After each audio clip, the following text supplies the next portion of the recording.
It's been wonderful to be a part of the team. It's been wonderful to have some influence in the design.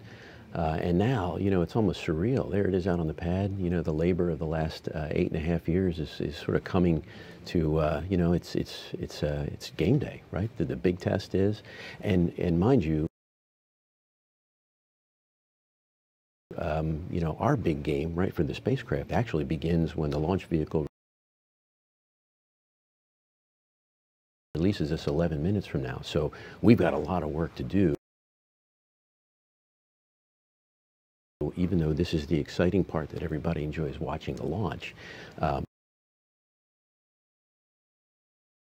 our big test really begins when the launch vehicle sort of releases us, and we have to go, you know, perform all the necessary demonstrations to get ready to dock to the International Space Station. So we've got a busy 24 hours. Yeah, Chris, that is really exciting, right? It's busy, but I know the teams here are up for the challenge. Absolutely. All right, Josh, Marie, thanks for coming to us. Back to you. Well, it was great hearing from Chris. We are 3 minutes and 20 seconds away. The T-minus 4-minute hold was released while Chris was telling us about how excited he is for Starliner. So we're going into the loops. I want to note that on ascent, because we have so many control rooms, you will be hearing reports from the Atlas Spaceflight Operations Center, from JSC, and Marie and I will stick around. Securing LO2 topping.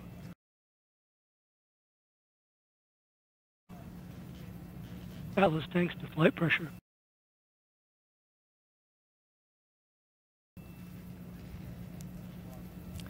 Two minutes, 50 seconds.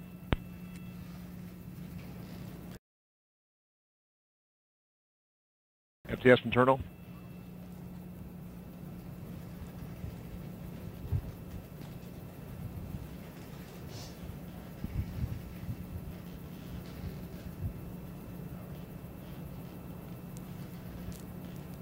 Two and a half minutes.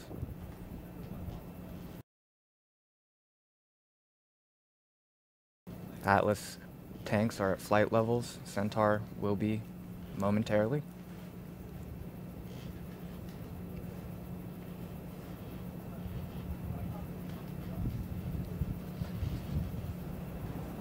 If you're just joining us, we're approaching 2 minutes from the very first flight of Boeing CST-100 Starliner to the International Space Station.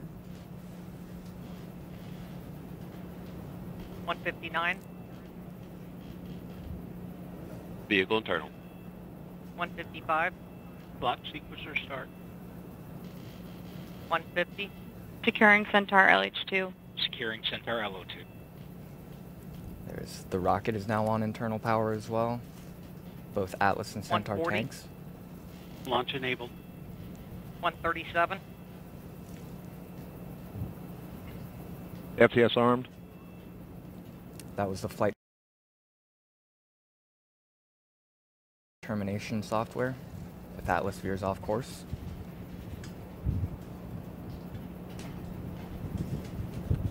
$120. OC is armed.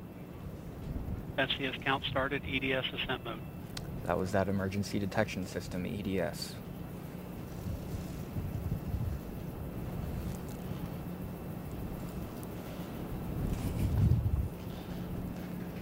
T-minus 1 minute. Rock, report range status. Range green. 54. BLP started.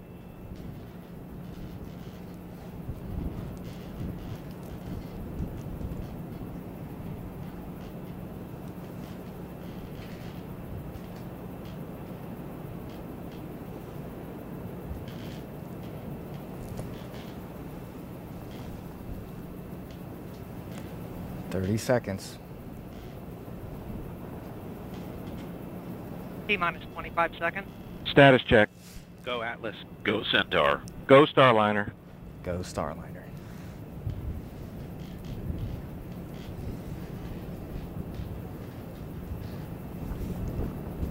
Ten, 9, 8, 7, 6, 5, 4, 3, 2, 1, and liftoff. The rise of Starliner and a new era in human spaceflight. Clear the tower. Now 10 seconds into flight. Vehicle's begun the pitch over program. Body rate responses look good. Now 15 seconds in. PU's gone to closed loop control.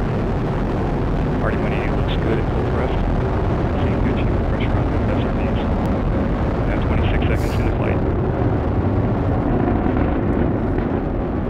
RD-180 now throttling down to partial thrust as expected. Engine response looks good. Now 38 seconds in. RD-180 engine operating parameters continue to look good. Vehicle is now passing through max Q, maximum dynamic pressure. Chamber pressures on both SRBs continue to look good. RD-180 engine operating parameters also continue to look good. Now passing 1 minute into flight. And Mach 1, Atlas 5 is now supersonic. And vehicle now throttling up. Engine response looks good. Continue to see good chamber pressure on both SRBs. 1 minute, 20 seconds into flight. Body rate responses on the vehicle look good. 1 minute, 30 seconds in, standing by for SRB burnout. And we have burnout on both solid rocket boosters. Atlas will hold on to the SRBs for an additional 48 seconds prior to jettison. RD-180 has gone back up to full thrust as expected. Engine response looks good. 1 minute, 50 seconds in. Atlas is now 17 miles in altitude, 11.5 miles downrange distance, traveling at 2,300 miles per hour. Now passing 2 minutes into flight. RD-180 engine operating parameters continue to look good at full thrust.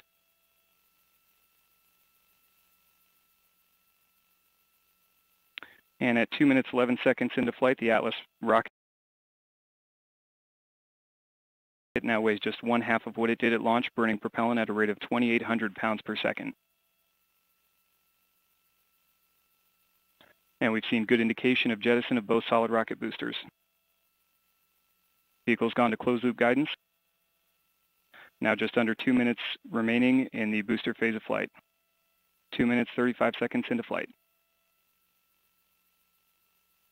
RD-180 continues to perform well. Engine's now throttling down slightly. Engine response looks good. And Atlas 5 is now traveling at over 5 times the speed of sound. Centaur reaction control system is now pressurizing to flight levels. System response looks good.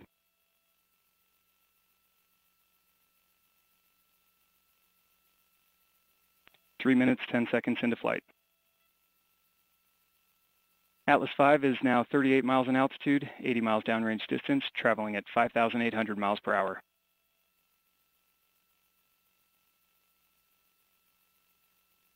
RD-180 engine operating parameters continue to look good. Now 1 minute remaining until engine cutoff. Body rate responses continue to look good throughout the booster phase of flight.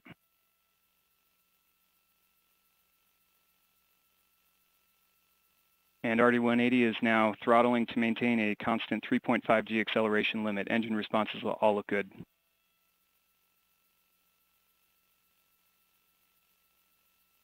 Three minutes, 55 seconds into flight.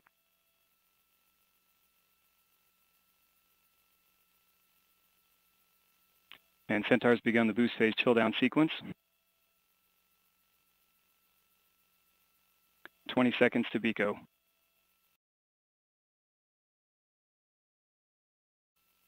RD-180 continuing to look good as it throttles to maintain that constant 3.5 G acceleration limit. Atlas PU has gone to open loop in preparation for BECO. And standing by for BECO. And we have BECO booster engine cutoff, standing by for stage separation. And we have good indication of stage separation. We have pre-start on the RL-10, standing by for ignition. We have ignition and full thrust on both RL-10 engines.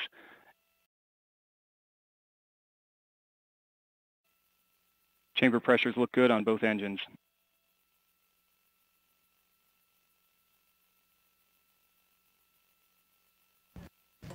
We have confirmation of ascent cover jettison on Starliner. Aeroskirt jettison.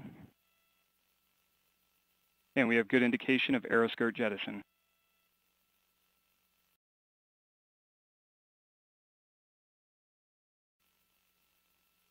Centaur now resuming active attitude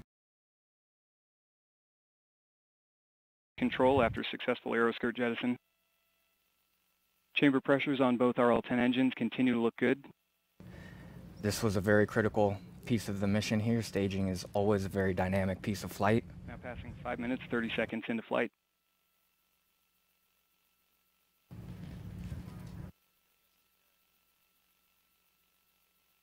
And the Centaur RCS system is beginning the initial thruster firings for system thermal conditioning. System response looks good. Now once again, Centaur will continue burning for about another 5 minutes.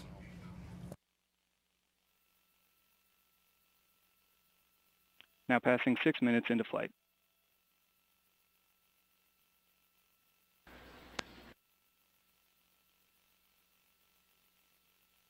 And Centaur is now 95 miles in altitude, 570 miles downrange distance, traveling at 12,000 miles an hour.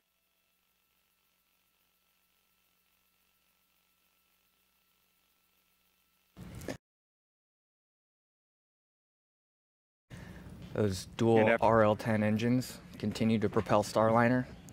They are making up for a little bit of the booster flying a flatter trajectory and at lower thrust, again, to maintain that 3.5 G forces. Again, a first flight for the dual-engine Centaur on an Atlas V. Starliner and Centaur continue to head to orbit. Throughout this Centaur burn, chamber pressures have remained very stable.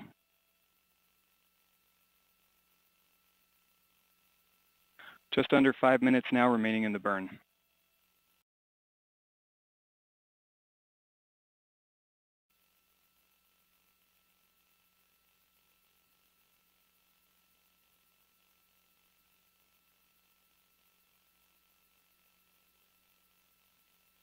And Centaur is now 102 miles in altitude, 800 miles downrange distance, traveling at 12,700 miles per hour.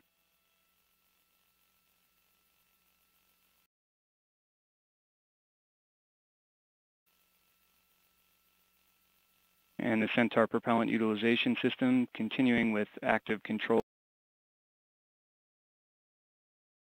looks good. Body rate responses are all very close to null.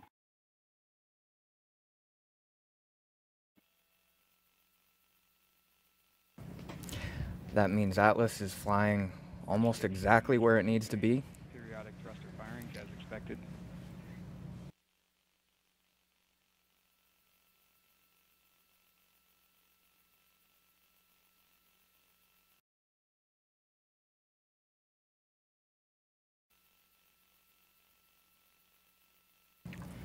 Now passing 8 minutes into flight. If you are just joining us, 8 minutes into Starliner's first flight. We've been through a successful booster stage separation. Centaur continues to propel Starliner. The next major milestone will be main engine cutoff at 11 minutes and 58 seconds. Both Centaur RL-10 engines are continuing to perform well throughout the burn. Chamber pressures look good.